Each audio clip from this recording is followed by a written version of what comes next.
신문 읽어주는 남자입니다. 북한이 왜 이러는 걸까요? 남북 정상까지 만나서 적대적 행위 안 하기로 하고 떡하니 간첩을 만들기 위해서 공작을 펼치더니 이제는 한미 군사 훈련을 문제 삼더니 이제는 주한미군은 아예 철수하라고까지 합니다.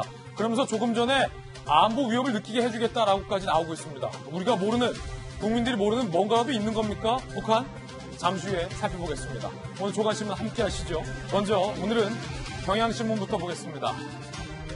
북한의 김여정이 오버하고 있습니다. 남조선의 배신적 처사가 유감이다 라며 축소한 한미 군사훈련을 문제 삼더니 아예 주한미군 주둔도 문제 삼고 있습니다.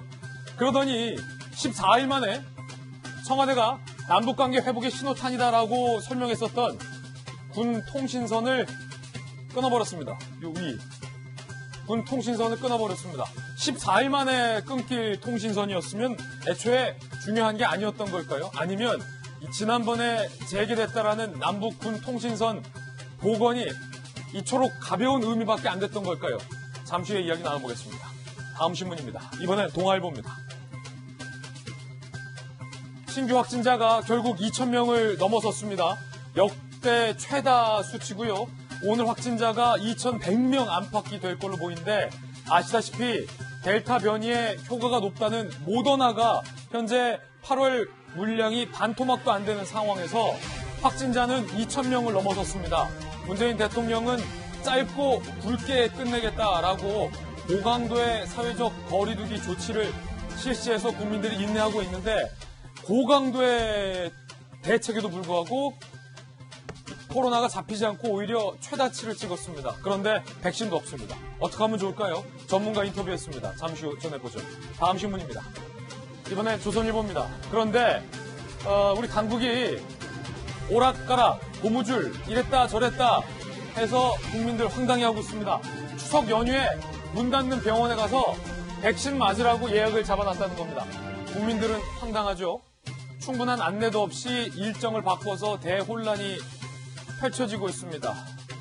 아, 휴가 기간이구나, 연휴 기간이구나, 추석 기간이구나. 정부가 부랴부랴 접종일을 다시 변경했는데 6주가 넘어가서 또 한 번 접종일을 변경하는 촌극까지 벌어지고 있다고 합니다.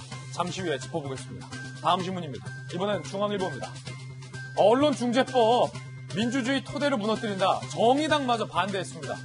민주당과 열린민주당이 주도로 추진하고 있는 이 언론중재법, 피해자가 언론단체에게 최대 5배까지 이른바 징벌적 손해배상을 요청하겠다라는 건데 이 취지와는 달리 야당과 정의당마저 언론 길들이기다라고 반발을 하고 있습니다. 그 가운데 이 언론중재법에 가장 앞장서 있는 사람 중에 한 명이 김의겸 의원이 진중권 교수의 지적에 말문이 막히는 장면도 화제되고 있다고 합니다. 함께 보시죠. 피해를 입은 한동훈 검사장 굉장히 큰 피해를 입었잖아요. 징벌적 손해배상의 대상이 됩니까 안 됩니까?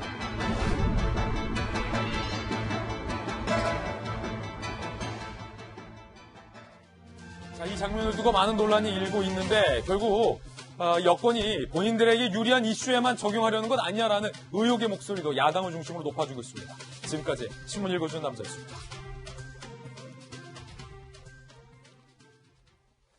오늘 아침 함께하신 전문가들 소개해드리겠습니다. 정혁진 대표 변호사 그리고 국민의힘의 전주혜 의원 나오셨습니다.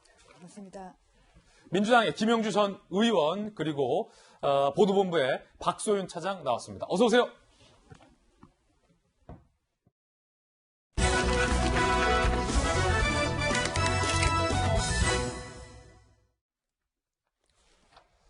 청와대에서는 지난번 남북 간의 통신선이 복원된 걸 두고 남북 관계 발전에 긍정적인 신호라고까지 해석을 했습니다. 그런데 14일 만에 북한이 이 통신선에 응답이 없다고 합니다.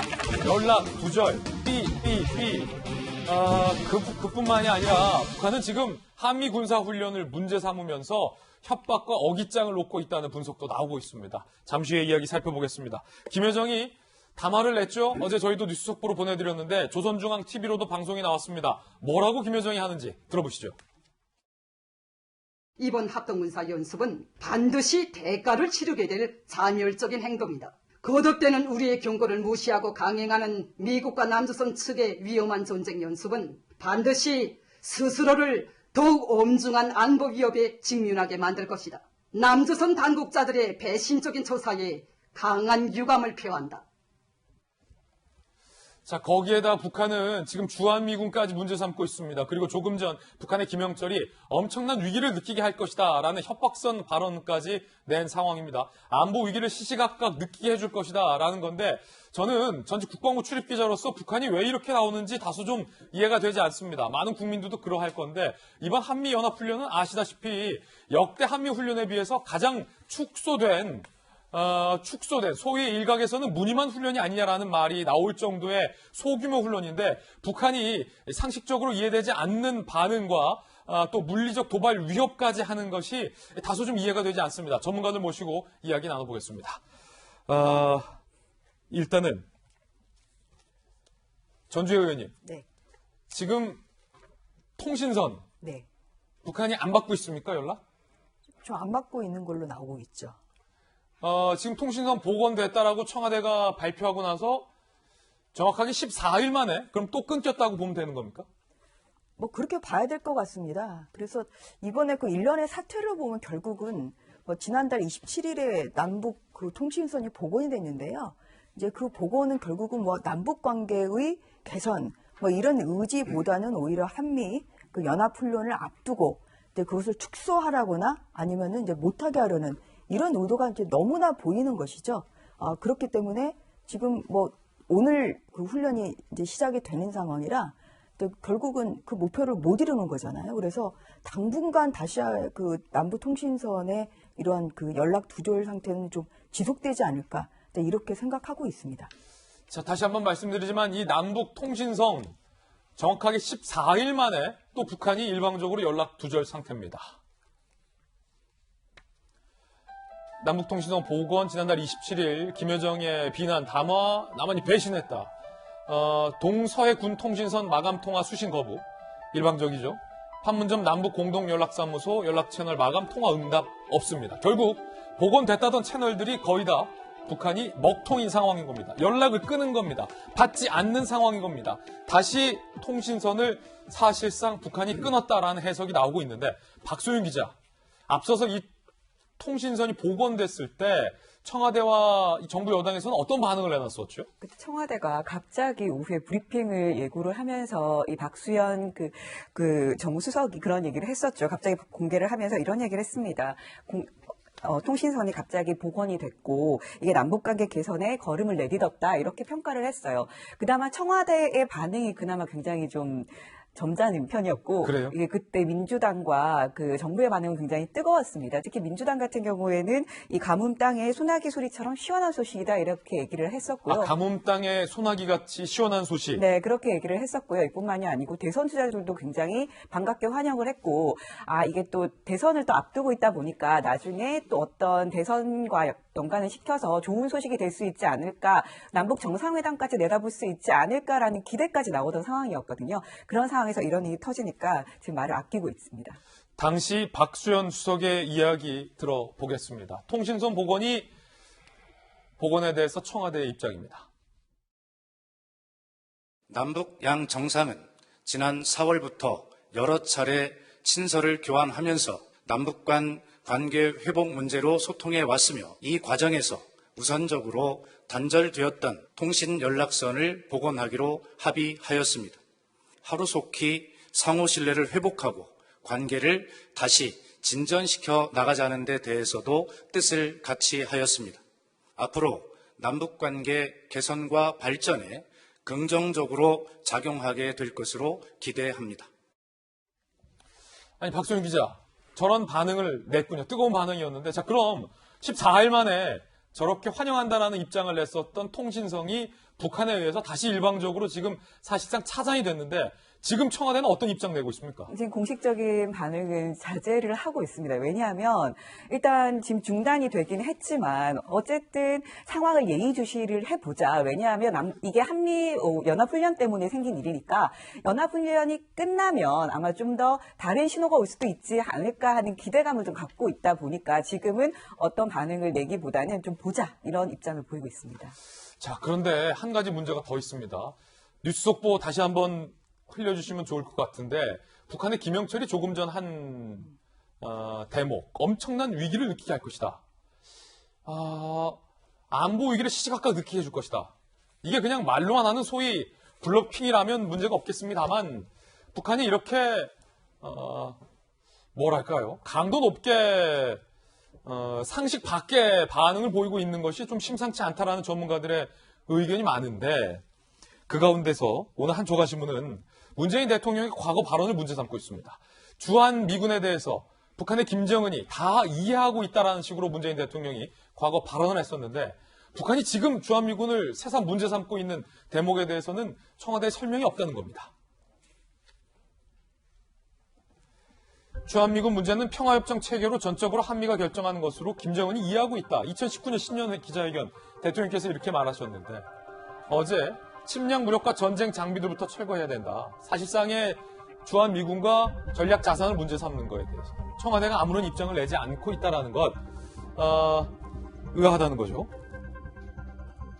전직통일부 관리는 북한이 태도를 바꿨다면 현 정부를 우습게 본 거고 정부가 김정은 발언에 분식이 왜곡했다면 국민을 속인 것이다라는 다소 좀 격앙된 반응까지 현재 나오고 있는 그런 상황인 건데 김영주 의원님 이거 어떻게 된 겁니까? 뭐 주한미군 한미연합훈련 다 북한이 이해하고 있다라는 식으로 대통령이 말씀하신 건 아니었던가요? 실제로 평창 동계올림픽 전후, 즉 2019년 전후에 북한의 주한미군에 대한 인식은 사실은 굉장히 용인하는 포용적인 입장이었습니다. 사실은 김정은 또 김정일 이 부자들조차도 주한미군에 대해서 언급하지 않았습니다. 그러니까 이것이 철수하라는 말까지 하지 않았고 또 실제로 연합훈련까지도 수용할 수 있는 분위기가 그동안의 분위기였거든요. 그런데 이제 바이든 행정부가 들어오고 또 뭐 박지원 수석이 얘기한 것처럼 4월부터 친서를 해가면서 오히려 북한이 미국과 한국에 대한 기대를 다시 한번 하기 시작했다. 트럼프 행정하고 단절된 이후에. 그랬을 때 북한이 원하는 바는 뭐였겠습니까? 결국에는 지금 코로나 전국 하에서 말하자면 대북 제재를 풀어줄 것으로 이해했는데 그럼에도 불구하고 미국은 대북 제재를 풀어주지 않고 인권 문제도 여전히 북한의 인권 문제도 바이든 행정부가 그대로 옥죄고 있는 상황입니다. 청와대가 4월부터 친서를 김정은과 나눴다고 하면서 그 내용을 우리가 알 수는 없으나 그와 같은 부분에 대한 한국의 역할 또 미국이 긍정적이었다라고 하는 데 대한 기대를 지나치게 올려준 건 아닌가 그런 게 생각되고 최근에 우리가 들었습니다만은 양복 달라 양주 달라 이런 요구를 하지 않았습니까? 이제 그런 부분이에서 지금 코로나 전국에서 미국과 한국이 조금만 도와주면 사실은 경제 난국을 풀 수 있는데 전혀 그런 데 대한 성의를 보이지 않는다라고 하는 것이 지금 이제 생떼이라고 보여지고 그렇다면 결국 남북의 어떤 그 한라인 개설이라고 하는 것은 그런 요구를 하기 위한 어떤 뭐랄까 끈앞을 무슨 그런 것에 즉 그런 부분을 해주면 조금 한국이 조금 더 적극적으로 미국을 설득해서 양주라도 또 양복이라도 줄 수 있는데 핵심을 하지 않을까 하는 기대. 그런데 전혀 한국이 그런 데 대한 인식이 없었기 때문에 원래 본질에 없었던 주한미군의 문제까지 들고 나온 거 아닌가 그렇게 소위 보여집니다. 생떼. 예. 그렇다는 얘기는 뭔가 남북 간의 서로의 기대가 다른 점이 북한의 어떤 이와 같은 생떼와 분노가 나온 배경이다라는 김영주 의원님. 그런데다가 최근에 예. 이제 말하자면 충북 무슨 자주 충북 간첩단 의혹. 간첩단 의혹이 나오니까 스텔스 문제가 나오니까 훨씬 더 그런 부분을 자극했다. 북한을 자극했다고 보고 그렇기 때문에 지금 현재 북한이 갖고 있는 어떤 내부 영역 내에서의 도발, 주한미군이 군사 훈련하는데 우리도 도발해야 되겠다라고 하는 부분에 대한 요구를 그런 것을 김영철이가 저렇게 표현하고 나선 거 아닌가 그렇게 보여집니다. 그렇군요. 김영주 의원님의 견해였고요. 정익진 변호사님 국방부에 계셨잖아요. 많은 전문가들이 그러니까 이 통신선 복원을 사실 청와대가 이렇게 큰 의미를 부여하고 발표할 정도의 사안으로 여겨지는 것에 대해서 많은 우려를 사실 내보이기도 했었거든요.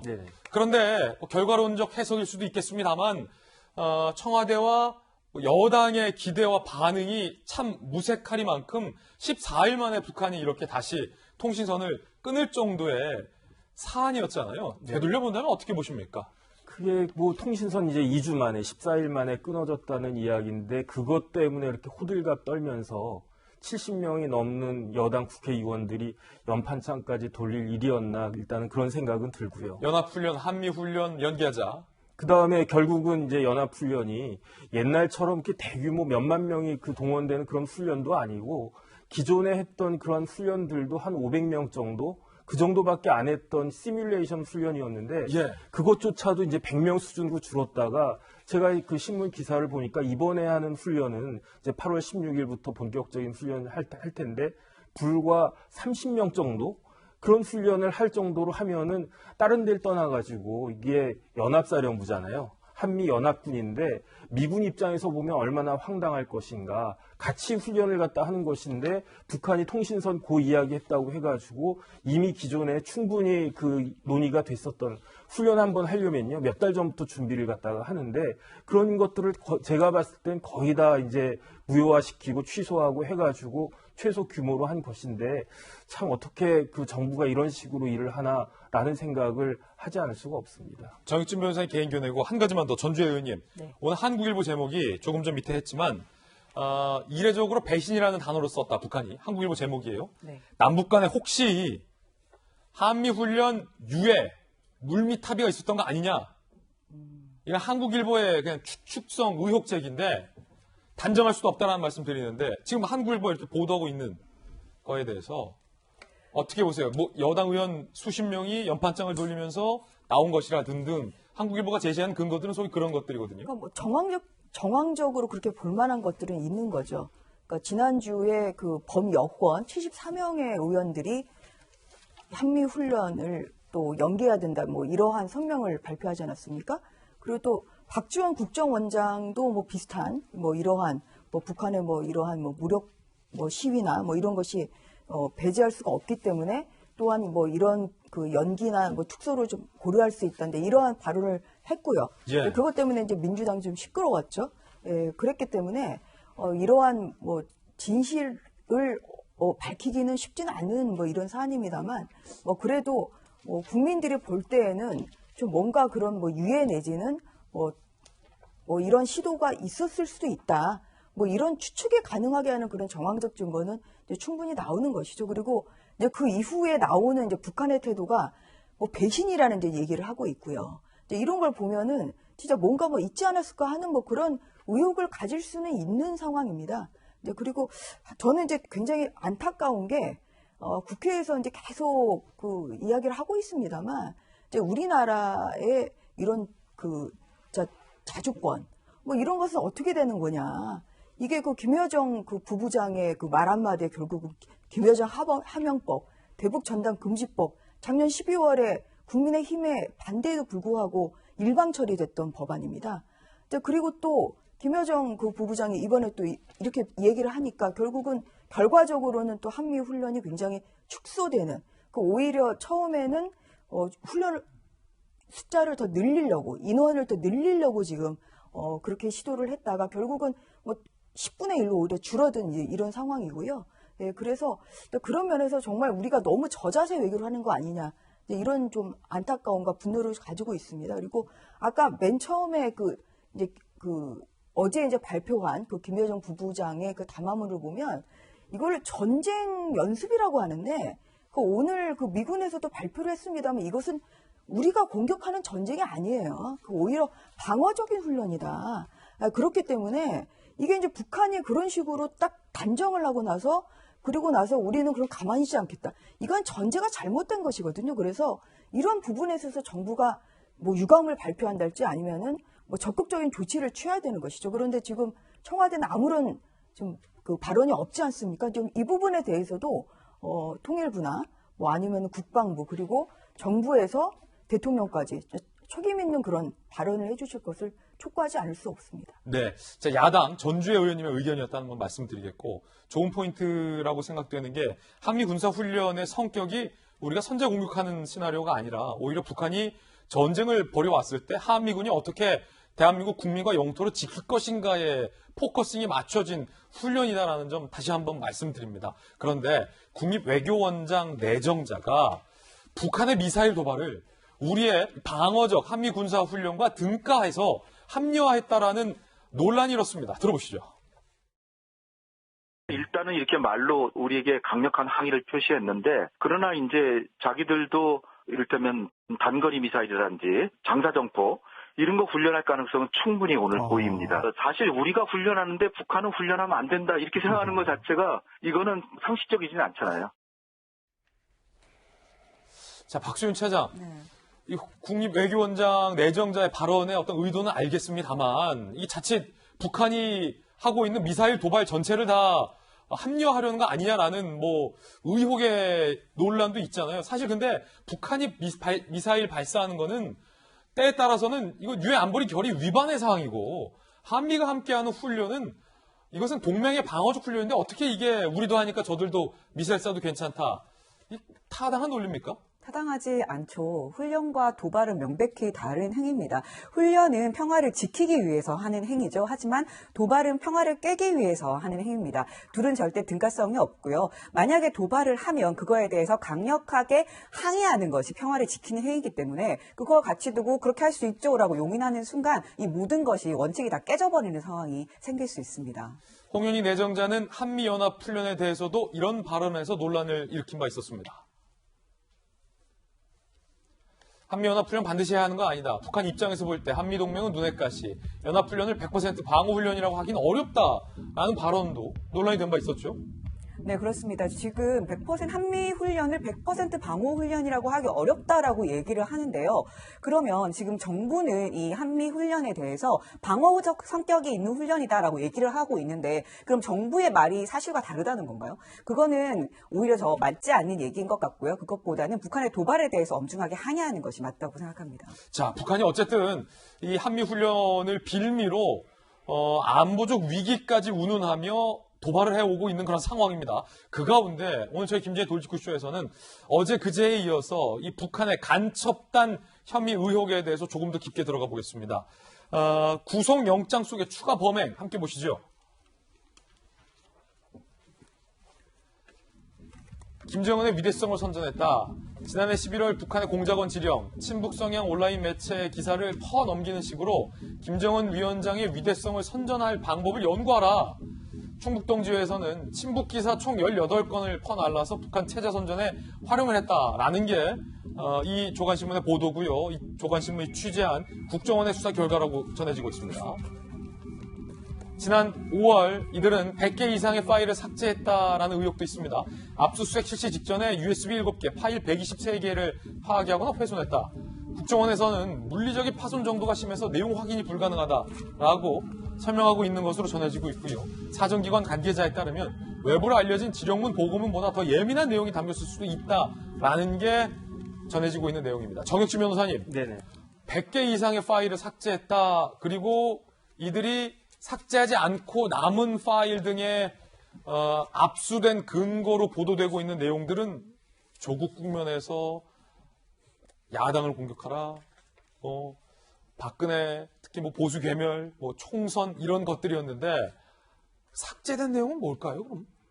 그게 문제죠. 제가 봤을 때 김정은 위원장이 위대한가요? 그 위대하다고 생각한 사람이 얼마나 있을까라는 게 제 개인적인 생각이고, 그 다음에 북한의 체제가 옛날 뭐 30년, 40년 전하고 틀려서 지금의 그 체제를 선전한다고 해서 거기에 동조하는 사람들이 얼마나 있을까라고 저는 생각을 했는데, 요번 간첩 사건을 보면서 그게 아닐 수도 있구나. 저런 식으로 이야기하면 정말로 김정은 위원장이 나이도 어리고 하지만은 위대한 사람이다라고 생각할 수도 있겠구나. 그 다음에 체제에 대해서 아직까지도 그렇게 민감하게 반응한 사람들이 있을 수도 있겠구나라는 생각을 첫 번째 하고요. 예. 그다음 두 번째는 그래도 대부분의 우리나라 99% 이상에 대한 사람들이 저런 이야기에 현혹되지는 않을 테니까.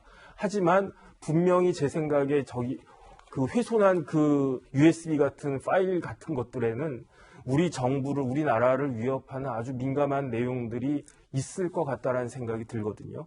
그것이 무엇인지를 확인하는 것이 국정원의 역할인데, 그런데 어쨌든 지금 여태까지 우리나라가 그 미국 대북 관계에 있어서 너무나 느슨한 태도로 해온 것이 아닌가 그런 생각이 들기 때문에 국정원의 그 존재 이유가 가장 큰 존재 이유가 이런 일들에 대해서 명확한 그 처리를 하는 것이기 때문에 국정원이 잘 밝혀주기를 바랍니다. 이렇게 USB 등을 삭제한 것이 어떤 범죄의 증거 인멸과 관련된 처벌로도 이어질 수 있습니까? 그럼요. 그런데 이제 증거 인멸이나 증거 은닉 같은 경우에는 스스로 자기의 범죄를 인멸하고 은닉하는 것은 그 범죄가 그 책임이 없다고 보기 때문에 그렇군요. 하지만 양형하는 데 있어서는 저런 부분들이 충분히 그 감안이 돼서 강하게 처벌될 수가 있을 것 같습니다. 자, 그런가 하면 이들이 정체를 숨기기 위해서 소위 은어를 사용했다라는 보도도 나왔습니다. 함께 보시죠. 자, 김정은을 회장님으로, 북한의 문화교류국을 본사로, 충북 동지회를 회사로, 이름 대신 직함, 박고문 윤 사장, 신박사, 김 사장, 파일명도 위장을 했다. 뇌과학, 인간의 조건. 마지막은 좀 웃겨요. 다들 그래 괜찮다고. 그런데 이 파일이 다들 그래 괜찮다고 하는 아무 상관없는 내용이다. 오히려 북한의 지령을 주고받고 공작 상황을 보고하는 성격의 내용이었다라는 게 경향신문 보도와 또 국정원 수사 등을 통해서 알려지고 있는데, 김영주 의원님, 네. 이 공산권 국가들에 대해서 박사 논문도 쓰셨고 연구도 많이 하셨잖아요. 이 은어를 쓰는 거, 특히 북한과의 지령을 주고받은 등의 어떤 그런 민감한 내용들에 대해서 제목을 바꾸잖아요. 뇌과학, 인간의 조건, 다들 그래 괜찮아. 이거 전형적인 수법 아닙니까? 어떻게 보십니까? 뭐 전형적인 수법이라 할 수 있겠죠. 그리고 이제 실제적으로 보면 저는 2001년도에 금강산 토론회 6.15 정상회담 남측 상임, 청년학생 상임 대표로 갔거든요. 예. 그때 같이 간 분들이 범청학년, 한총년 소위 좌파 학생들 갔는데, 그때 당시에는 제가 보니까 실제로 일본을 통해서 팩스를 통해서 본부와 연결을, 그래요? 본사와 연결을 하더라고요. 거기 본사가 어디예요? 본사가 뭐 말하자면 북조선 무슨 노동당 청년국 이런 데겠죠. 김영주 의원님이 직접 연락했다는 게 아니라 그럼요. 그때 우리가 보니까 청년 단체 회의를 하는데, 그래서 실제로 보니까 북한에 가봤더니 그 사람들끼리 서로 아는 눈치예요. 굉장히 반기고 충분히 간첩이 있겠구나, 그런 생각을 저는 하고 돌아왔습니다. 2001년도 지금 시간이 벌써 20년이 지났습니다만은 그와 같은 관행들은 그대로 있을 가능성이 많고, 이분들은 또 주로 요령성, 심양이라든지 대련 이런 것을 통해서 충분히 그동안에 북한에 나와 있는 어떤 중국에 있는 다른 어떤 스파이들과 접선했을 가능성이 많고, 심양이나 대련. 네, 그래서 요령성이 주로 그런 지역이 되게 많거든요. 이제 그런 쪽에서 활동을 쉽게 할 수 있었고, 뭐 USB라든지 그런 것을 통해서 자기네들이 기본적인 북한의 교리라든지 지침들을 받을 수가 있는 것인데, 제가 봤을 때 이렇게 충북 지역이라고 하는 곳이 어떻습니까? 오창 공군 비행장에 스텔스기가 도입되는 부분이 핵심이었기 때문에 목적 의식이 있는 것이죠. 예. 청주를 중심으로 이미 스텔스기가 도입되기 전부터 북한이 지령을 내릴 정도면 목적 의식적으로 이들한테 접근해서 주입시켰다, 교육시켰다, 이렇게 봐야 될 것 같습니다. 김영주 의원님의 의견까지 들어봤습니다. 이번엔 저희가 준비한 다음 순서입니다. 오늘 뜨거운 소식들만 모아봤습니다. 돌직구쇼 핫쌈 지금 살펴보시죠. 김연경 선수에게 인터뷰를 강요했다는 논란인데요. 그 강요 내용이 문재인 대통령에 대한 감사 인사를 하라라는 강요 내용이어서 논란이 일고 있습니다. 오늘 정경심 씨의 2심 재판 결과가 잠시 후에 선고됩니다. 판사 출신 전문가 모시고 이야기 나눕니다.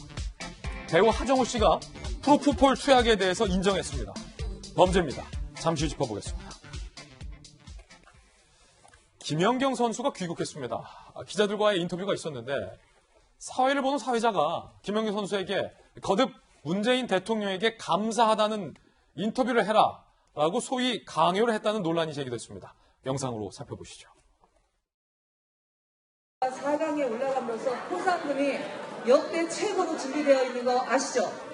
네네. 알고 있죠? 네. 네, 금액도 알고 계시나요? 대충 알고 있습니다. 대충. 얼마? 얼마라고? 얼마라고?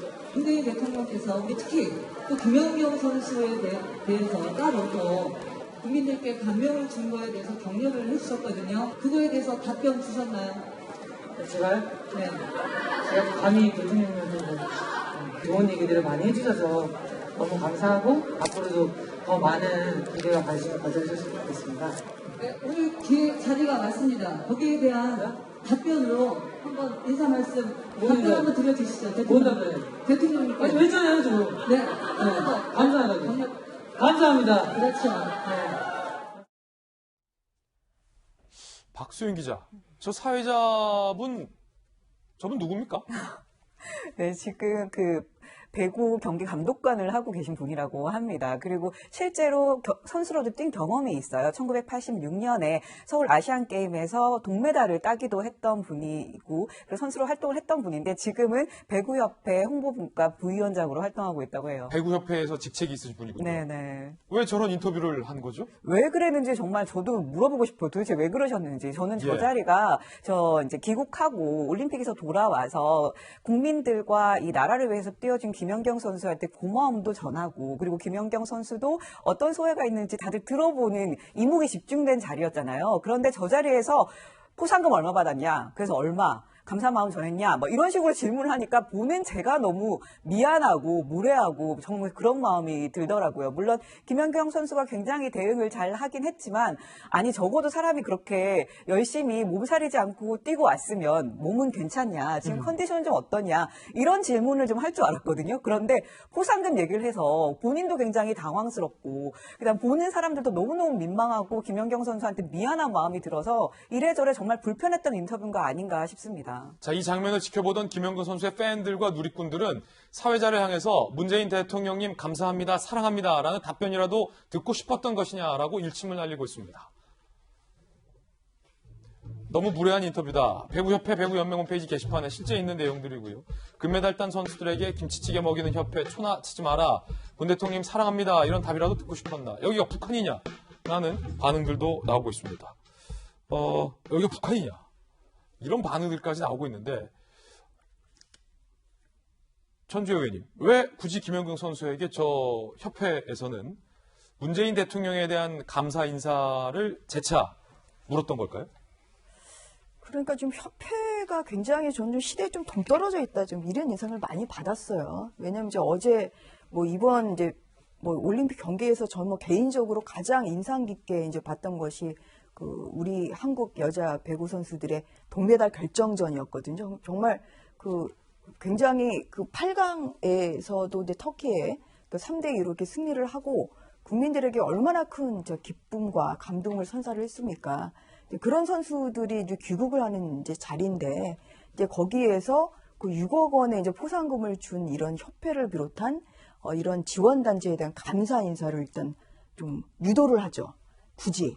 예, 그리고 또 문 대통령이 또 선수 한 명 한 명의 이름을 이제 거명한 것도 또 언급을 하면서 거기에 대한 감사의 말을 이제 하고, 좀 그래서 좀 이런 것이 굉장히 좀 국민들의 정서가 굉장히 동떨어진 것이죠. 그런데 혹시 저분이 무슨 어떤 대통령에 대한 감사를 할지에 대한 어떤 유도가 소위 어떤 의도가 있다고 보십니까? 개인적으로 그런 의도는 없다고 보십니까? 저는 좀 용비어천가의 성격이 좀 짙다. 저는 그렇게 받아들였어요. 그래서 저는 어제 이 뉴스 보고 저도 굉장히 사실 화가 많이 났거든요. 그러니까 어느 시대인데 우리나라 국위 선양을 한 선수들에게 이렇게 대통령을 향한 용비어천가, 그다음에 또 지원금을 준 포상금을 준 단체에 대한 용비어천가, 이런 것을 이렇게 유도를 한다는 것 자체가 굉장히 동떨어진 것이고요. 근데 거기에다가 배구협회에서는 이걸 조크로 봐야 된다, 지금 이러한 납득할 수 없는 해명까지 하고 있거든요. 그래서 이분은 굉장히 부적절한다, 이렇게 좀 생각합니다. 여기에 대해서는 오히려 유해자 감독관이죠. 유해자 감독관과 그리고 배구협회가 오히려 사과를 해야 돼요.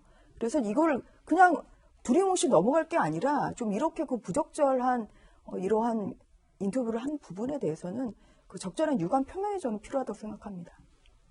배구협회가 이에 대한 해명을 요구했더니 조크로 봐야 한다라는 답변이 정말 나왔다고요? 다시 한번 좀 띄워주시죠. 조크요? 조크로 봐야지 생생능이 절대 아니었다. 박수윤 차장, 이게 정말 배구협회 나온 해명 맞습니까? 조크? 네, 그러게 말입니다. 조크라는 건 기본적으로 보는 사람들도 즐겁고 듣는 사람도 즐거워야지 조크죠. 그런데 지금 전혀 김연경 선수 굉장히 당황하는 모습도 보이고요. 그리고 보는 국민들도 굉장히 불편했는데 도대체 뭐가 조크였다는 건지, 그리고 사회자가 직설적인 성격이라서 그렇다고 하는데 도대체 직설적인 성격이면 저렇게 무례한 질문을 연거푸 해도 되는 겁니까? 그 너무 부적절한 해명인 것 같습니다. 지금 정혁진 변호사님, 이 적절한 표현은 농담이라는 표현이 우리말이니까 더 좋은 표현인데, 한 그대로를 따지면 조크예요. 그러니까 어감이 뭐 쓰는 사람에 따라 다르겠습니다만, 만약에 이렇게 배구협회에 항의문들이 쏟아지고 있는 데서 아유 죄송합니다, 농담이었습니다 라고 말하는 거랑 그거를 조크로 봐야지 라고 하는 건 좀 어감이 다르지 않습니까? 공감 능력이 없는 것 같다는 생각이 들고요. 그 다음에 그 유해자 씨 이야기도 저는 납득이 안 되는 게, 뭐 6억이면 큰 돈이죠. 하지만 그 선수단 전체로 나누면은 몇 천만 원 정도 되지 않을까 싶은데, 김연경 선수 입장에서는 CF 하나만 찍어도 그 몇 배 되는 돈을 받게 될 터인데, 지난번에 이제 김연경 선수가 그 김치찌개 하면서 막 그랬던 것은 제 생각에는 돈 문제는 아니었던 것 같아요. 그거는 우리가 열심히 했는데 거기에 대해서 인정을 못 받고 무시당하고 있는 것이 아닌가. 일단 그런 생각을 했었던 것 같기 때문에 그런 와중에서 저 정도 돈 이야기를 하는 것은 참 낯뜨거운 일이 아닌가 싶고, 그 다음에 오히려 저는 문 대통령이 그 김연경 선수한테 굉장히 고맙게 생각을 해야 된다라는 생각을 하는 것이, 요번에 이제 올림픽 패러다임이 바뀌었다라고 하지만은 요번 성적은 너무 제가 봤을 때 처참했거든요. 왜냐하면 양궁 빼놓고는 뭐 특별하게 메달 딴 것도 없지 않습니까? 근데 저는 뭘 주목을 하냐면은 이번에 진천 선수촌이 만들어졌는데, 진천 선수촌 만드는데 5천억이 넘는 돈이 들어갔어요.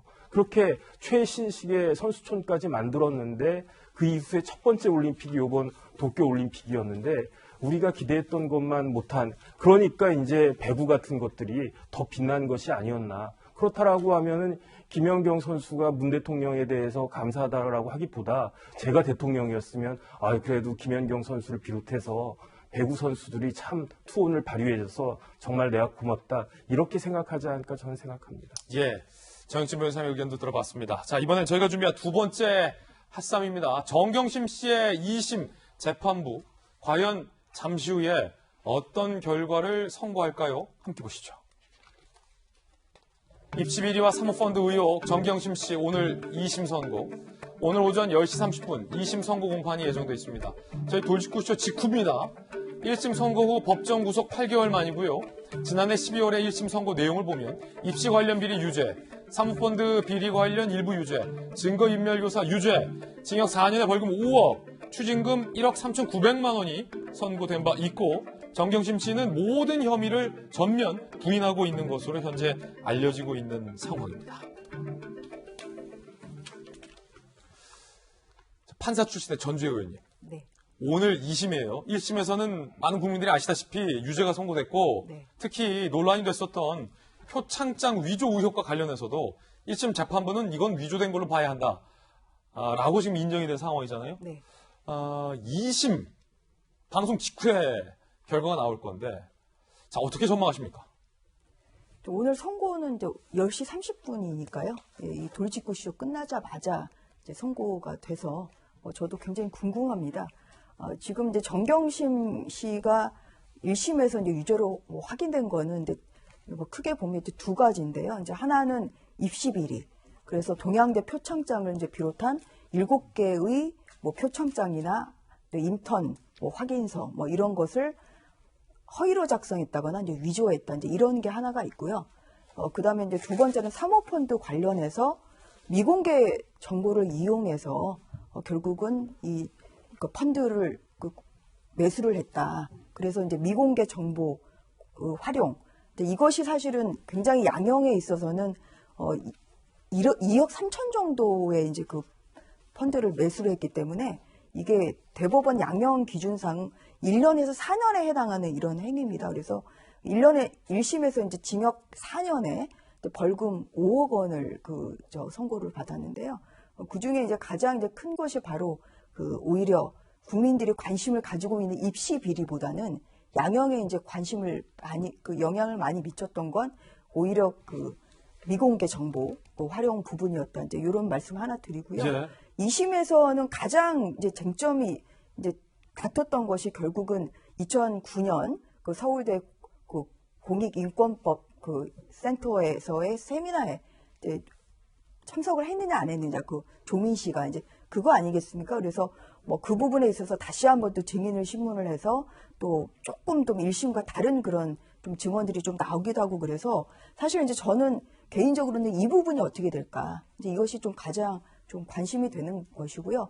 그런데 그 이외의 아까 이제 말씀드린 이러한 그 미공개 정보 활용으로 인한 이제 펀드 매수랄지 아니면 동양대 표창장 뭐 이런 부분에 있어서는 2심에서 그렇게 크게 논점이 되진 않았습니다. 그렇기 때문에 개인적으로 이제 추측을 한다면 뭐 1심과 비슷한 그런 결과가 나오지 않을까. 이제 그러한 좀 생각을 조심스럽게 해보는 것이고요. 예. 그 다음에 양형은 이제 결국은 양형은 좀 바뀔 수는 있을 것 같다. 뭐 같은 사안이라도 좀 재판부에 따라서는 또 보는 기준이 좀 다를 수가 있기 때문에 이제 양형이 1심에서 이제 4년이 나온 것이 좀 낮아질 뭐 가능성도 배제할 수 없다. 저는 좀 그렇게 예측하고 있습니다. 그렇군요. 자, 판사 출신 전주의 의원의 개인적인 어떤 예측이라는 점 다시 한번 분명히 말씀드리겠고. 자, 그럼 정혁진 변호사님. 네. 어떻게 되나요? 2심에서도 입시 비리 의혹의 유죄가 선고된다면 연관돼 있는 학교들이 되게 많잖아요. 네네. 부산대, 예, 고대도 있고요. 고대. 네. 제가 이제 찾아봤더니 1심을 얼마 동안 했냐면 13개월이 걸렸어요. 근데 항소심은 7개월 걸렸더라고요. 그런데 그것보다도 더 중요한 것이 1심에서 공판을 34번을 했는데 항소심에서는 6번밖에 안 했어요. 그 다음에 기사를 갖다 보니까 정경심 교수 측에서 1심의 결과에 대해서 이걸 뒤집어 보려고 증인 신청을 굉장히 많이 했는데 재판부가 대부분 기각을 했다라고 하거든요. 그렇다라고 하면 이런 경우에는 일반적으로는 1심의 결론이 유지가 되는 경우가 굉장히 많을 것 같아서 조심스럽지만 제 생각에는 항소심에서도 1심과 큰 차이가 없는 그런 결론이 나올 것 같고, 그다음에 전주혜 의원님 말씀하셨지만 양형은 조금 참작이 될 수도 있지 않을까, 일단 그런 생각은 드는데, 오히려 제가 더 궁금하게 생각하는 것은 얼마 전에 고려대학교 총장이 뭐라고 말씀을 하셨냐면 항소심 결과를 보고 거기 그 결과에 보면 어떻게 되어 있냐면은 이제 그 부정한 위조된 그런 문서들이 입시에 그 수시 입시에 이게 사용이 되지 않았습니까? 이제 그런 부분들 감안해서 조치를 하겠다라고 했는데 만약에 이제 항소심에서 1심과 똑같은 결론이 나오면, 왜냐하면 그 대법원은 법률심이기 때문에 사실관계는 항소심에서 다 명확하게 끝나는 거거든요. 그래서 그런 것들을 감안해서 고려대학교에서 어떤 조치를 취할 것인지, 그다음에 고려대학교에 이어서 부산대학교 의학전문대학원에서 또 어떤 그 조치를 취할 것인지, 그렇게 되면 의사 자격증 등등 여러 가지 파생되는 문제들이 있는데 그런 부분들이 오히려 더 중요할 수 있지 않나 하는 생각이 듭니다. 김용주 의원님 어떻게 보십니까?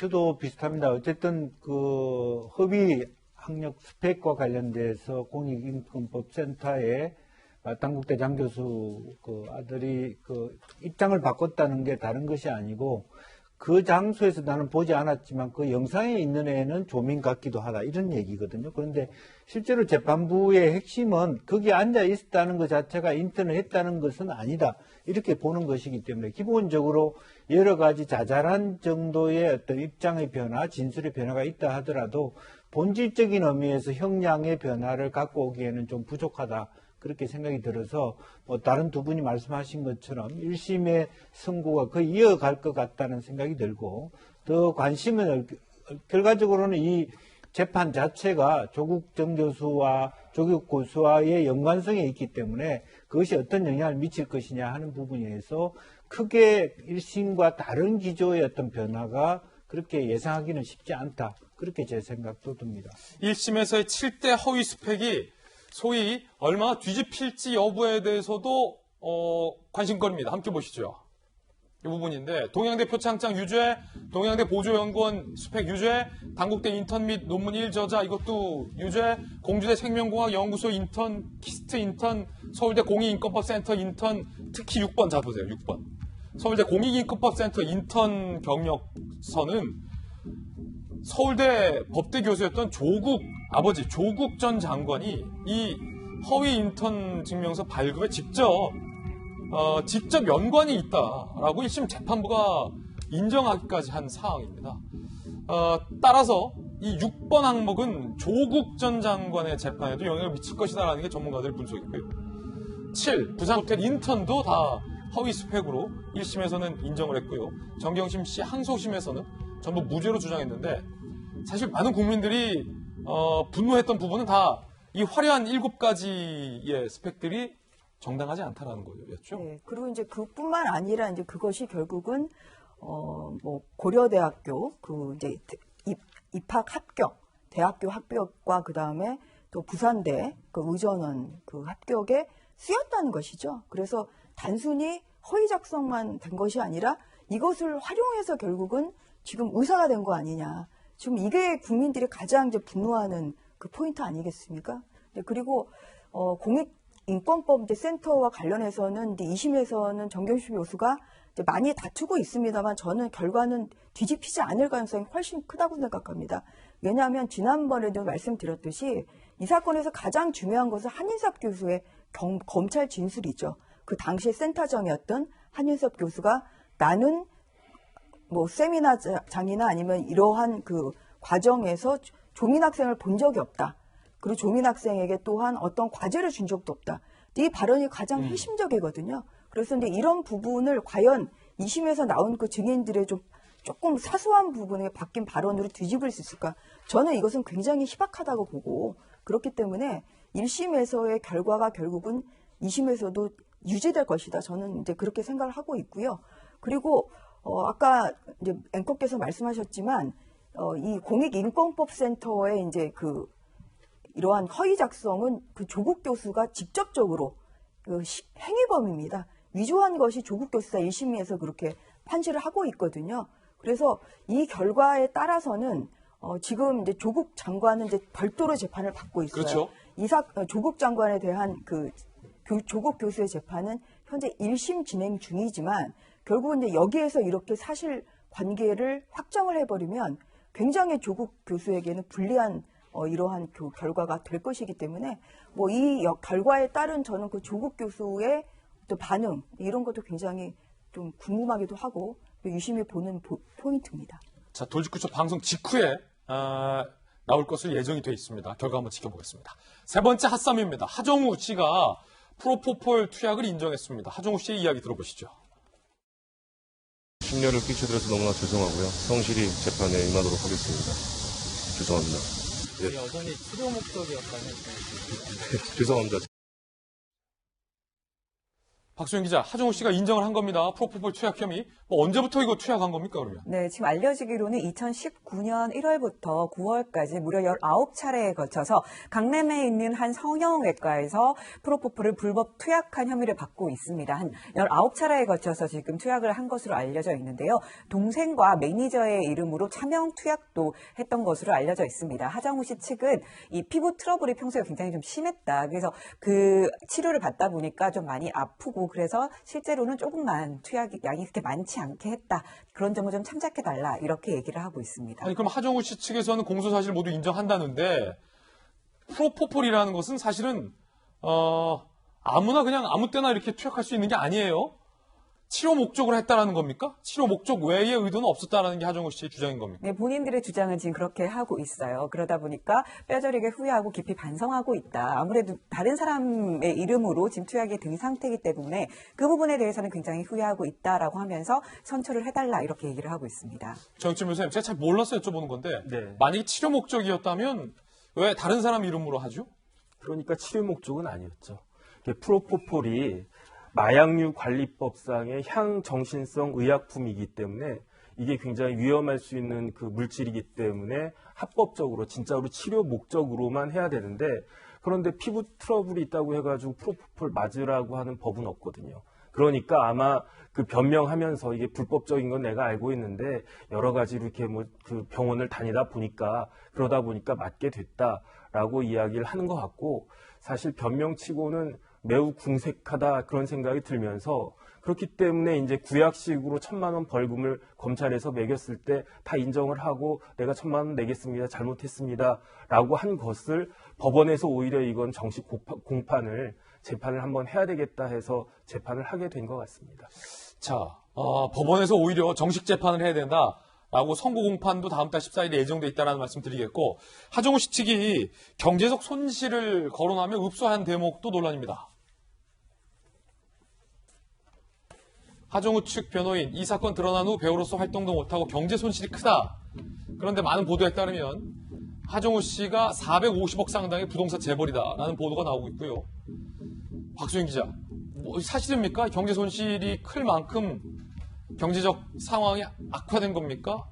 일각에서는 부동산 재벌이라는 얘기도 있던데. 네, 지금 본인들이 주장하는 것은 그 영화를 찍고 있는 상황인데 지금 이렇게 만약에 벌금형이 넘는 뭐 실형 같은 걸 받게 되면 형을 받게 되면은 촬영에 좀 차질이 생긴다. 그래서 경제적인 타격이 클 수 있다 이렇게 얘기를 했는데요. 지금 보면 하정우 씨가 실제로 촬영하고 있는 영화는 한 건이고요. 이미 촬영을 마치고 개봉을 앞두고 있는 영화가 2건이고 앞으로 찍을 영화가 한 건입니다. 그렇기 때문에 하정우 씨가 얘기하는 것처럼 경제적 손실이 굉장히 크다 이렇게 판단을 하기는 재산에 비해서 쉽지 않을 것 같고요. 차라리 그리고 그런 그 경제적 손실, 그 영화에 미치는 영향이 그렇게 걱정이 됐으면 그렇게 무책임한 행동을 하지 말았어야 되는 거 아닌가. 책임감이 있다면 그렇게 불법 투약을 하면 안 되는 게 아닌가. 그게 더 맞는 거지 경제적 손실을 먼저 호소하는 게 과연 맞느냐는 부분에서 논란이 일고 있습니다.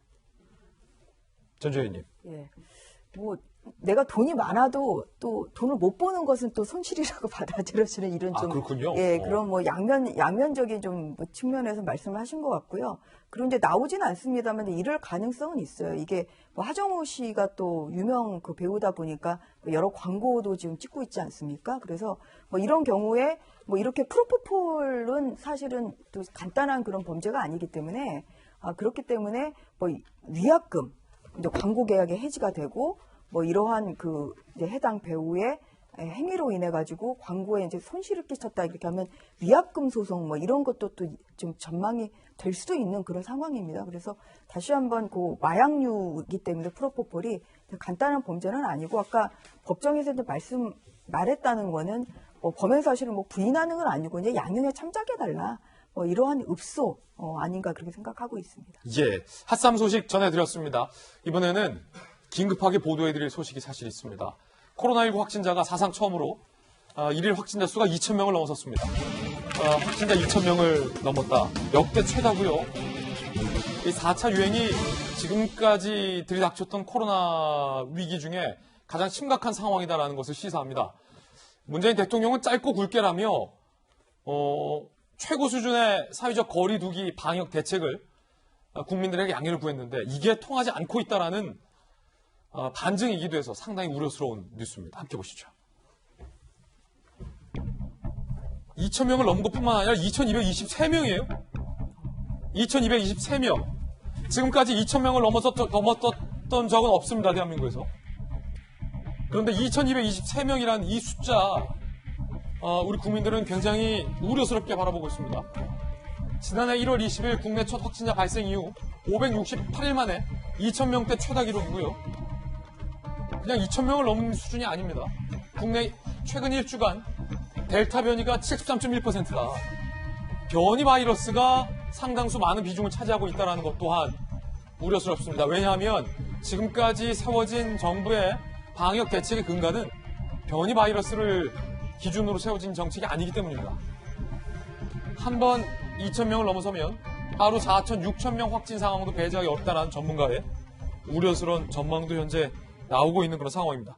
자, 박성배 변호사님 나오셨습니다. 강력계 출신의 변호사님. 2,000명을 넘어서요? 어떻게 갑자기 이렇게 될 수 있어요?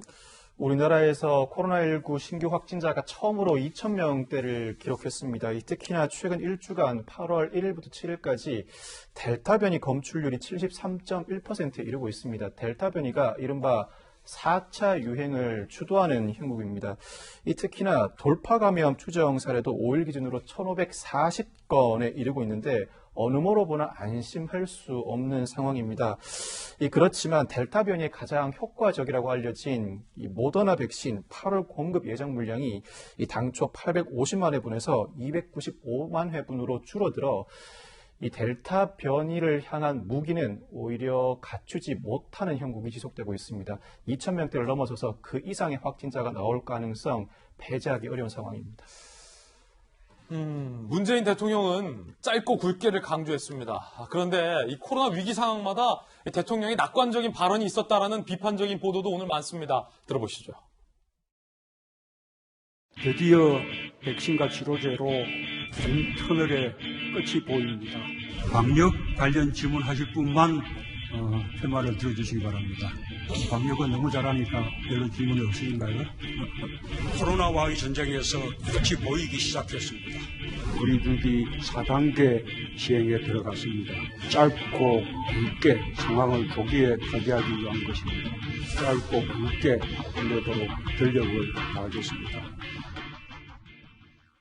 대통령이 터널의 끝이 보이기 시작한다라고 말씀하시기 시작한 게 벌써 작년 일인데 터널의 끝은 안 보이고 오히려 2,223명이라는 숫자만 지금 보이는 상황인데 김영주 의원님, 물론 이 국정을 운영해야 되는 대통령 입장에서 국민들에게 희망과 기대를 줘야 한다라는 대통령의 고민도 우리 국민들 모두가 다 이해하실 겁니다. 그런데 많은 오늘 조간신문들의 비판의 포인트는 그 부분에 있는 것이 아니라 왜 부정확한 낙관을 최고 통치자가 하게 만드느냐에 있는 것 같아요. 어떻게 보십니까? 맞습니다.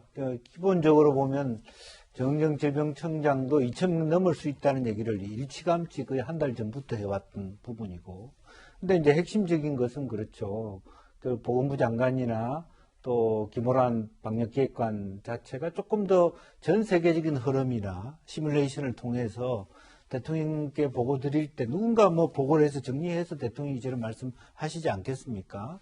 지금 현재 대선 후보들이 말이 정말 잘못했다고 하는 것도 밑에서 정말 중요한 어떤 학자라든지 전문가들이 제대로 리포트를 못했기 때문에 그런 것인데, 그런 측면에서 조금 더 국민에게 신뢰를 줄 수 있는 리포트나 말하자면 통계나 데이터를 가지고 말씀할 수 있도록, 이렇게 자칫 잘못하면 대통령의 권위가 손실되거나 또 말하자면 희화화될 수 있는 부분이 있지 않습니까? 이제 그런 면에서 정말 그동안의 우리나라 방역 체계를 다시 한번 좀 체계를 정리하고 또 그 안에서 여러 가지 말하자면 난맥상이 있다면 대통령이 그걸 한번 봐야 될 상황이 아닌가, 그렇게 생각이 들고 그런 얘기들도 나오고 있고, 또 한편으로 제가 느끼는 것도 백신 구매에 있어서도 너무 지금 백신을 투자해서 만들겠다는 데 국산화하는 데 집중할 것이 아니라 당장 필요한 내년 또 후내년에 필요한 백신을 수급하는 데 훨씬 더 주안점을 줘야 되는데, 누가 그러는지 모르지만 자꾸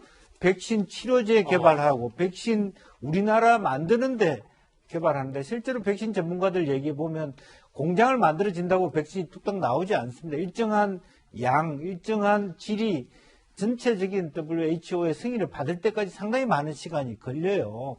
그러면 상황이 다 끝날 수도 있는데 왜 저렇게 굉장히 눈앞에 와 있는 여러 가지 어려운 점들을 사실은 정확하게 얘기를 하지 못하면서 장기적인 부분에만 자꾸, 그러니까 국민들이 그런 공감대를 많이 갖지 못하는 거 아닌가, 그런 생각이 들어서 좀 아쉬움을 갖게 됩니다. 전문가에게 제가 인터뷰했습니다. 왜 대통령이 말하는 짧고 굵게가 안 되고 2,000명이 넘는 결과가 나오느냐라고 말입니다. 들어보시죠. 현재 수도권은 한 달째 4단계 조치를 취하고 있거든요. 최고 단계임에도 불구하고 과거 사회적 거리두기 2.5단계와 비교를 해보면 방역 조치가 완화된 부분이 있습니다. 따라 진정한 의미의 짧고 굵게가 아니다라고 할 수가 있고, 이탈 유행이 주도하고 있는 이 4차 유행을 크게 확산세를 막지를 못하고 있다. 반면에 크게 증가하고 있다. 이렇게 보시면 될 것 같습니다. 제가 인터뷰한 이 전문가의 주장에 따르면 정부의 방역 정책이 짧고 굵게가 애초에 안 되는 성격이었다라는 지적도 하고 있는 상황입니다. 야당에서는 대통령을 향해 국민들을 상대로 가스라이팅을 그만하라라는 말까지 나왔습니다. 문재인 대통령은 우리가 할 수 있는 방법 중에 하나로 백신 접종률 높이는 것이라고 꼽았습니다. 반성과 사과는 없고 마치 강 건너 불 구경하는 것처럼 이상한 말씀을 하고 있습니다. 정말 몰라서 그러시는 겁니까? 아니면 알면서도 국민들을 가스라이팅 하시는 것입니까?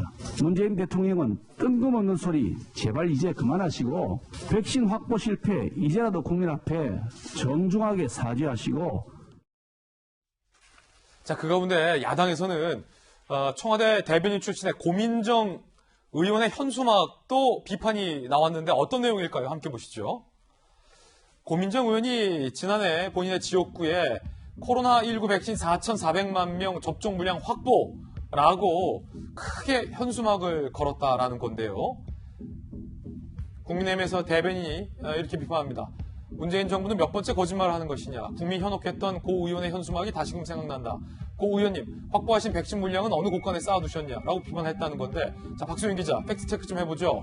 고민정 의원이 저 현수막을 건 걸로 보이는데, 고민정 의원이 말하는 4,400만 명의 물량이 확보된 것입니까? 저 당시에는 저기 4,400만 명분이면 회분으로 치면 8,800만 회분이에요. 그 양이 굉장히 많은 거죠.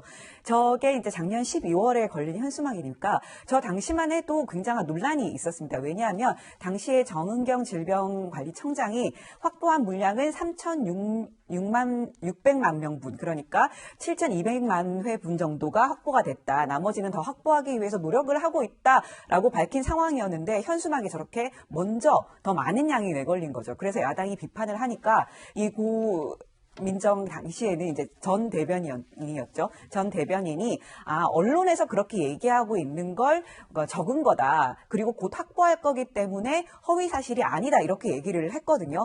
하지만 지금 과연 물량이 8,800만 회분이 들어왔느냐. 지금 아직까지 그 정도 양이 들어오지 않았고 들어온 양은 한 3,000만 회분이 좀 넘는 수준밖에 되지 않고 있습니다. 당시에 이 부분에 대해서 지금 고민정 전 대변인이 얘기했던 부분에 대해서 그보다 훨씬 더 적은 물량밖에 들어오지 않았는데요. 그럼 지금 이 사태는 어떻게 보는지 좀 궁금하고요. 그리고 대통령 역시 작년 12월에 모더나 CEO와 통화를 해서 4,400만 회분, 4,000만 회분을 확보했다 이렇게 얘기를 했잖아요. 당시에도 그 부분 홍보하셨는데 그에 대한 입장은 또 어떤지 이런 것들이 다 궁금합니다. 홍보할 때는 굉장히 강하게 홍보를 하고 지금 수급이 차질을 빚었을 때는 다들 어떤 입장인지 좀 밝혔으면 하는 바람이 있어요. 그 가운데 지금 모더나 백신이 부족해지자 2차 접종분 백신을 1차 접종에 소위 돌려막기 하고 있다라는 비판도 현재 나오고 있는데 그러다 보니까 2차 접종일이 예정됐던 국민들 그 접종일이 계속 바뀌고 있다고 합니다. 급기야 추석 연휴라 문 닫는 병원에까지 가서 백신을 맞으라라고 잘못 공지가 된 사례도 있었다고 합니다.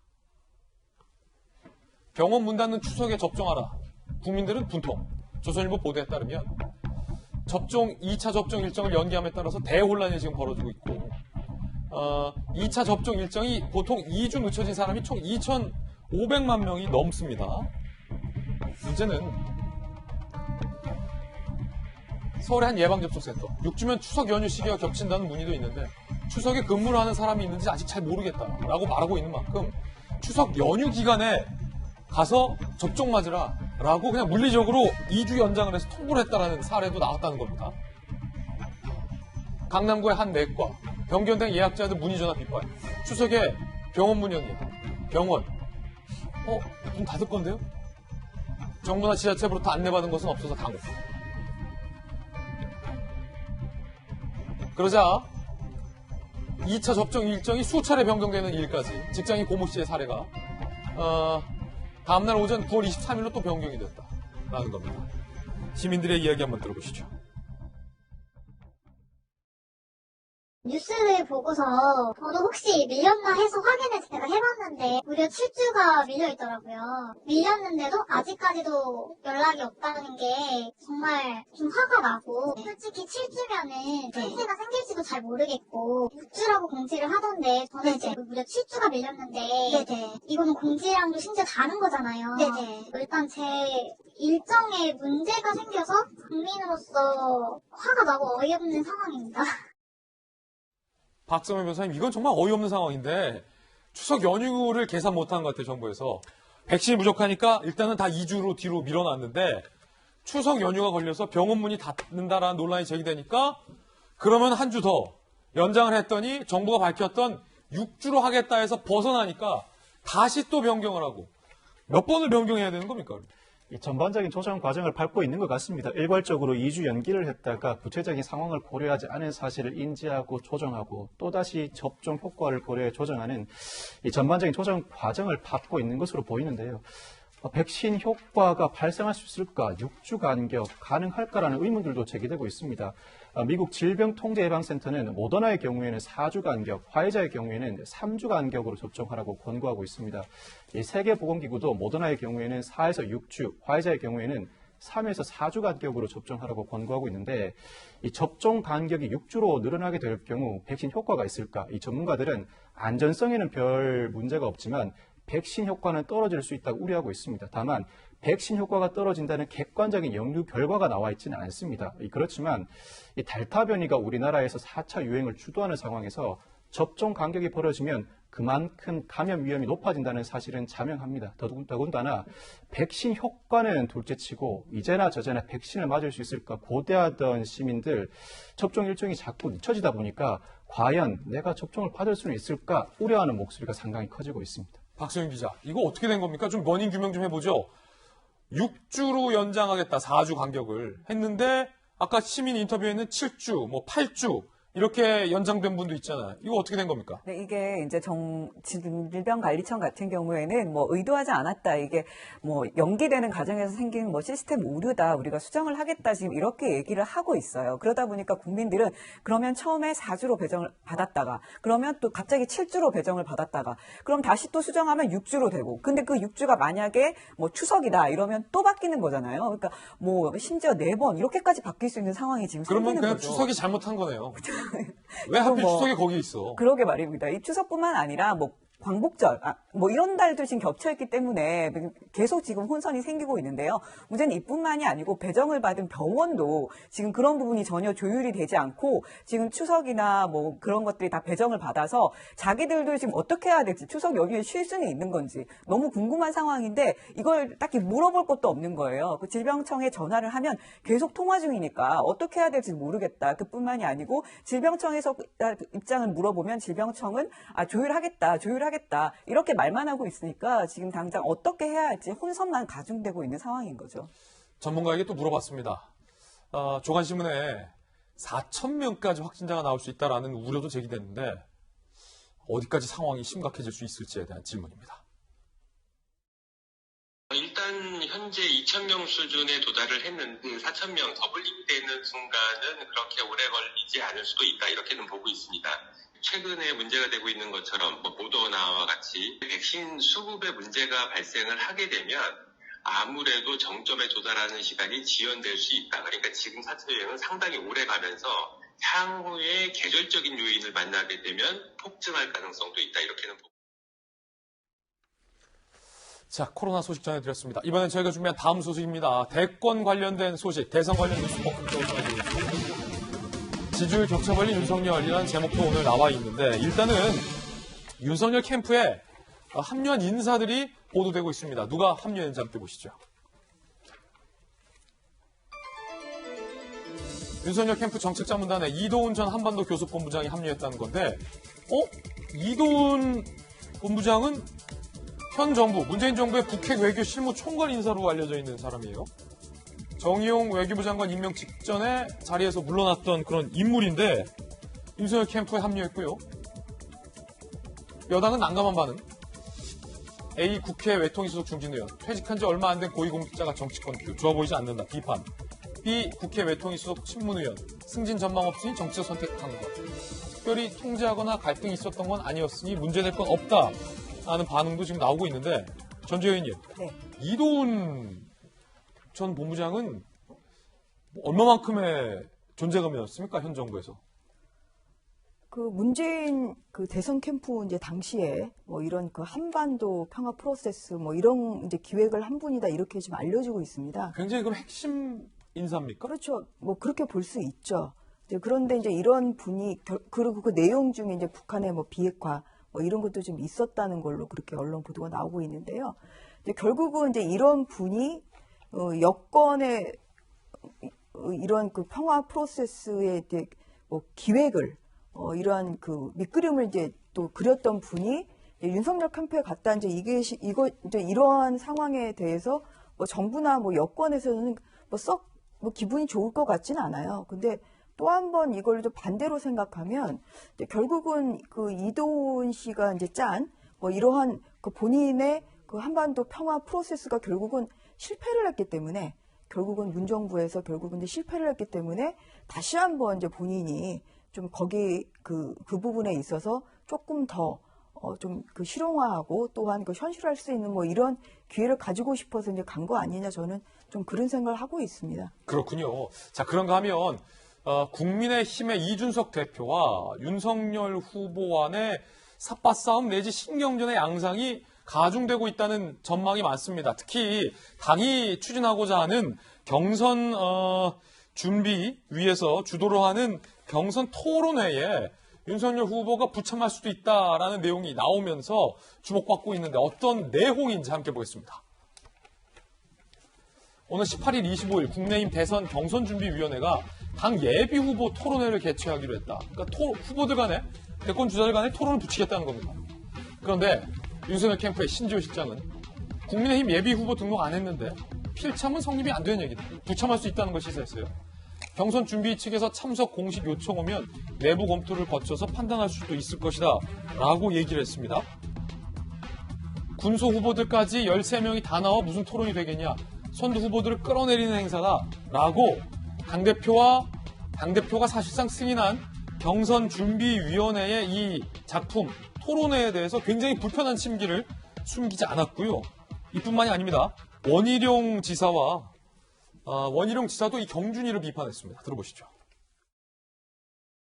아직 저희들도 당의 후보로 등록도 안 된 상태거든요. 경준이가 일일이 지금 확정된 것처럼 앞질러 가는 것도 월권일 뿐만 아니라 문제는 이 아이디어들의 상당 부분이 이준석 대표 자신으로부터 나오고 있다는 데서 심각한 문제가 있다고 생각합니다. 앞으로도 이준석 대표가 경준이나 아니면 선관위가 구성된 이후에 거기에 대해서 일일이 경선 프로그램이 이게 좋다 저게 좋다 뭐 압박 면접을 한다 이런 식의 관심도 저는 끊어야 된다고 생각을 하고요. 원희룡 지사는 이 대표 관심 끊어라 라는 비판의 발언까지 했습니다. 그뿐만이 아닙니다. 최고위원들도 연일 반발하고 있습니다.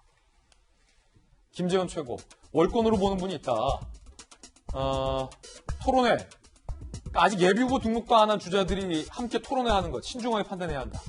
조수진, 대선 경선 후보 토론회는 경준이 아닌 선관위가 결정해야 할 사안이다 라고 반박을 하고 비판을 하고 있는 대목입니다. 자, 이에 대해서 이준석 대표는 격분을 했습니다. 최고위에서 의결될 때 아무 말 없다가 갑자기 모르는 얘기인 것처럼 이야기해서 안 된다. 후보들도 무리한 언급을 자제하라 라고 반박을 하고 있는 그런 상황인데, 자, 일단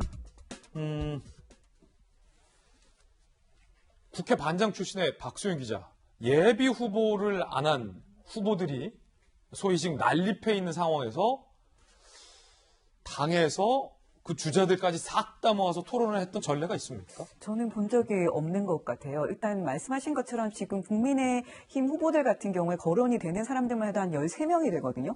이 13명을 다 한 자리에 모아서 토론회를 한다는 게 가능할까?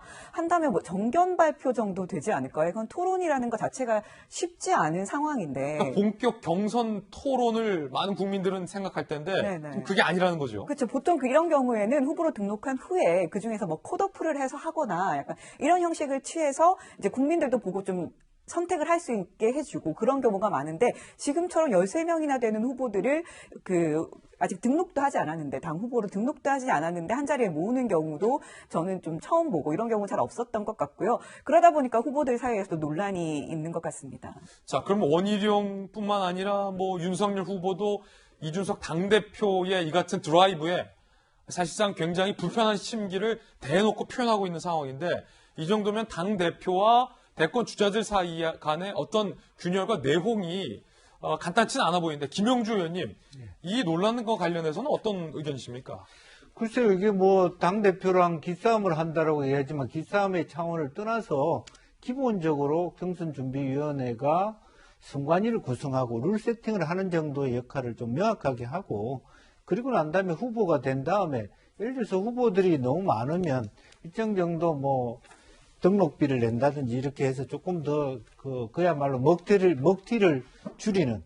그러니까 예비 후보 지금 토론회는 나오고 내년 지방선거에만 나가고 대통령 선거에 안 나갈 생각이 있다면 그런 사람들은 포기해라. 이렇게 정도의 좀 문턱을 만드는 것도 좀 필요하거든요. 왜냐하면 13명이 다 끝까지 완주하리라고 보는 사람들은 사실 많지 않거든요. 그렇습니다. 그러다 보니까 본의 아니게 뭐 자기네들끼리 멸치니 고래니 뭐 숭어니 망둥이니 이런 얘기까지 하는 것 자체가 스스로를 자기가 비하하는 형태가 돼버려요. 그럼 이 대표 의도는 뭘까요?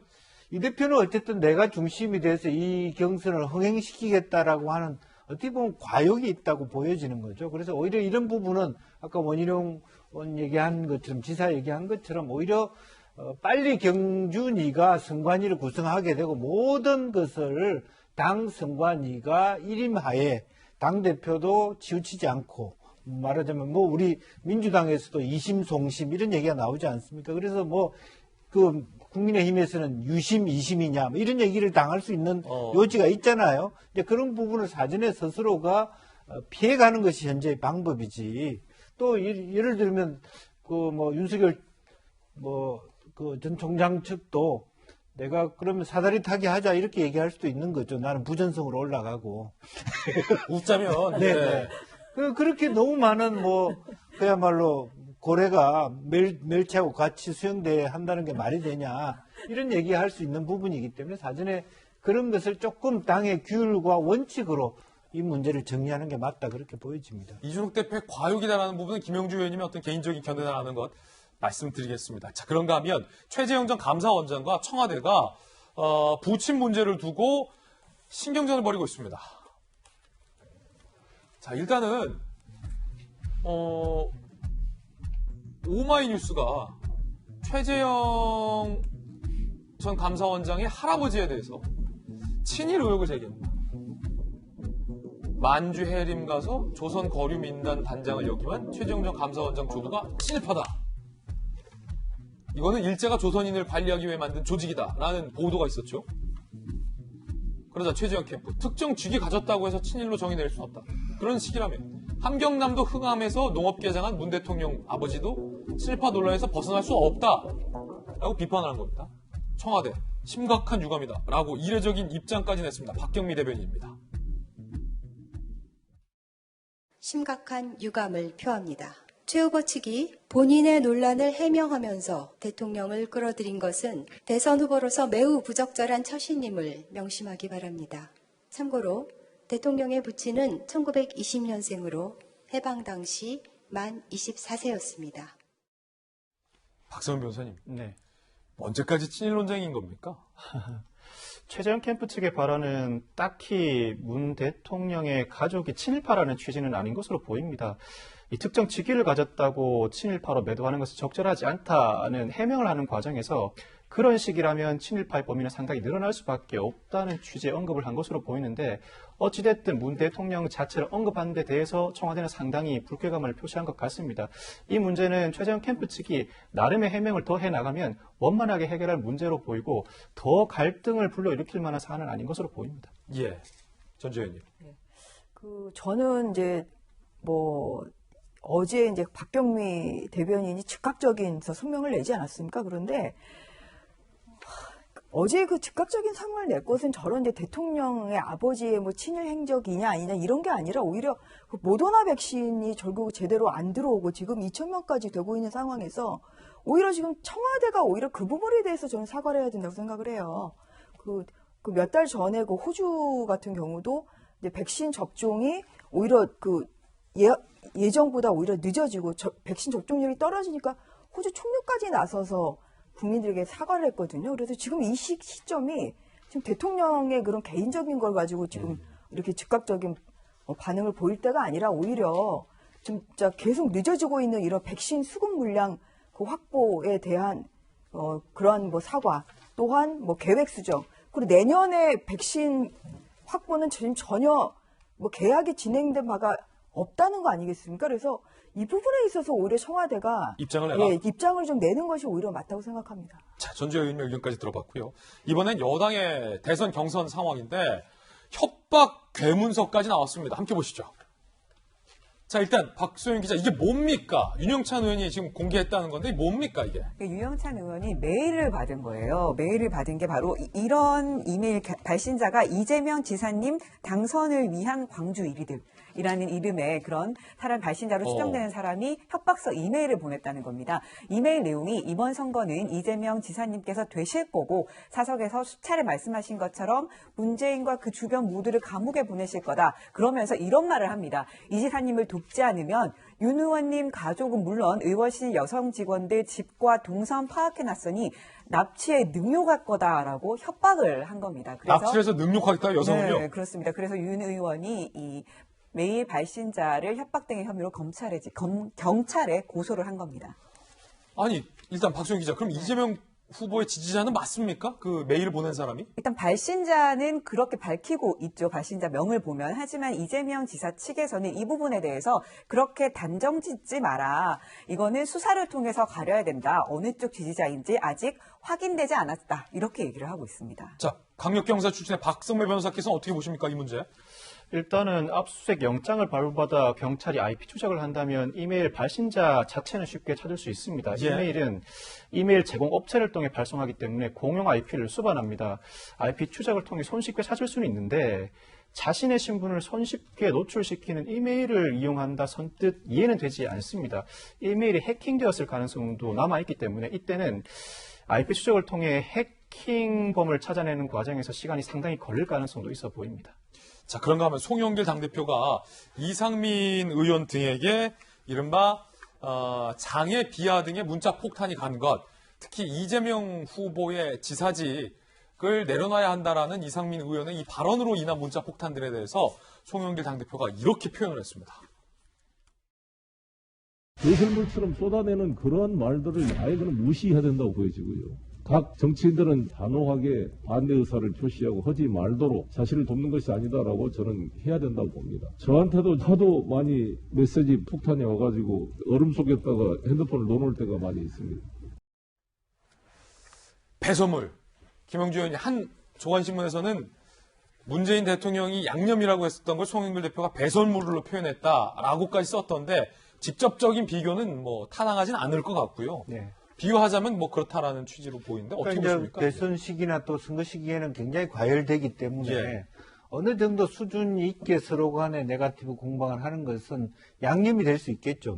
그러나 그것 자체가 정말 저런 식으로 말하자면 현행 법률을 위반할 수 있는 소지를 가지면서까지 과열된다면 그거는 배설물이고 민주주의도 아니고 그러면 우리 사회에서 굉장히 오히려 더 해가 되는 이제 그런 부분이기 때문에 송영길 대표가 얘기한 것처럼 과도한 당원이라는 이름으로 지지하는 이름으로 오는 거의 불법적인 또 지나친 명예훼손에 대한 부분은 단호하게 처단을 해야 된다. 그렇게 해야 되고 그것이 진짜 민주주의지 아무 말이나 무책임하게 익명성에 혹은 다른 방식으로 이렇게 상대 후보를 괴롭히는 것 자체를 더 이상 용인해서는 안 된다는 생각이고요. 그런 부분은 정확하게 맞는 것 같고 또 이상민 그 위원장도 나름대로 표현을 하면서 사실은 뭐 다른 뜻의 마음에 가 있다는 표현 자체가 좀 과한 부분이 있다. 이 지사 측 지지자들 입장에서 보면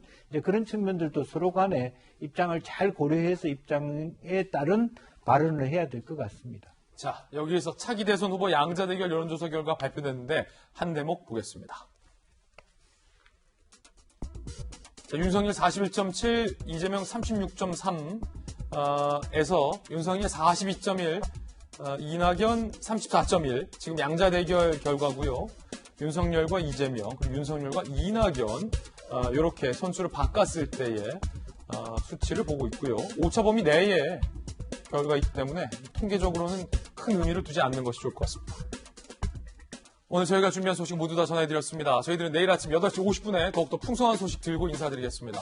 오늘 하루는 분명 어제보다 나을 겁니다. 좋은 하루 되십시오. 고맙습니다.